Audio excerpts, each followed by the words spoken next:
నమస్తే. ఇవాళ మన స్టూడియోలో ఒక స్పెషల్ గెస్ట్ ఉన్నారు. ప్రముఖ ఆధ్యాత్మికవేత్త, ప్రవచనకర్త డాక్టర్ శిల్పా దీది గారు ఉన్నారు. మేడంతో మాట్లాడదాం. నమస్కారం మేడం. నమస్కారం అండి. హర హర మహాదేవ్. హర హర మహాదేవ్. చాలా థ్యాంక్ యూ మేడం. అడగగానే ఇంటర్వ్యూ ఒప్పుకున్నారు. సో చాలా మంది ఆస్ట్రాలజర్తో మాట్లాడాను, ఫస్ట్ టైం ఒక ప్రవచనకర్తతో మాట్లాడుతున్నాను. చాలా సంతోషంగా ఉంది. సో ముందుగా శివుని ఆజ్ఞ లేనిదే చేవైనా కొట్టదు అని అంటారు. మీరు ఈ భక్తి మార్గంలోకి రావడానికి, సనాతన ధర్మం గురించి ఎంతమంది తెలియజేయడానికి శివుని ఆజ్ఞ అనుకోవచ్చు ఇదంతా కూడా? ఖచ్చితంగా అండి. అట్లా చెప్తే నేను చిన్నది ఒక మాట చెప్తాను. నేను శ్రీశైలంలో సెకండ్ స్టాండర్డ్ దాకా స్కూల్లో అక్కడ అనమాట, శ్రీశైలంలో. సో అక్కడ నేను మా ఇంట్లో శివుడు అండ్ బాలకృష్ణ పూజ కూడా చేసేవారు.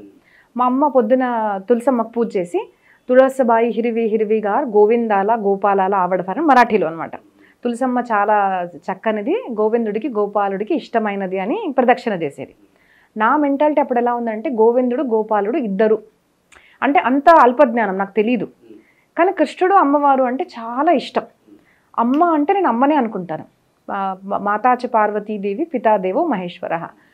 ఇంట్లో ఏమన్నా బాధ అయినా లేదా చిన్నప్పుడు ఇంక తిడతారు కదా అమ్మ, స్కూల్లో ఫ్రెండ్స్లో పడిన మన శ్రీశైలం దేవాలయ ముఖ ద్వారానికి స్ట్రైట్గా వెళ్తే మనకు రైట్ సైడ్లో ఒక చిన్న అమ్మవారి టెంపుల్ ఉంటుంది.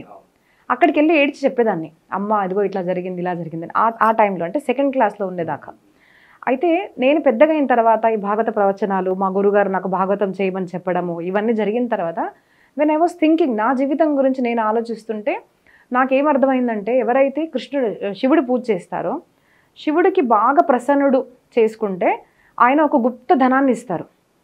అంతే కదండి. ఇప్పుడు మనకు చాలా ఇష్టమైన వాళ్ళు ఉంటేనే మనం లోపల తీసుకెళ్ళి ఇదిగో డైమండ్ నెక్లెస్ కొన్నాను అని చూపిస్తాం, అందరికీ చూపించాము. అలాగా తన గుప్తధనం ఏంటిది అంటే కృష్ణ భక్తి. తనకు చాలా సేవ చేసి తను మెచ్చుకున్నాడు అంటే కృష్ణ భక్తిని ఇస్తాడంట. అలాగా నేను ఆ శివయ్యని అమ్మవారిని అంతా ఇప్పుడు కూడా అమ్మ నానే అనుకుంటాను వాళ్ళిద్దరిని. అలా చేయడం వల్ల ఆయన ప్రసాదం వల్ల నాకు కృష్ణ భక్తి కలిగిందే నేను భావిస్తున్నాను. మీ ద్వారా ఎంతో జ్ఞానాన్ని మేము కూడా సంపాదించుకున్నాము. ముందుగా మీకు కూడా మహాశివరాత్రి శుభాకాంక్షలు మేడం. ధన్యవాదాలు. మీకు కూడా శుభాకాంక్షలు అండి. ధన్యవాదాలు.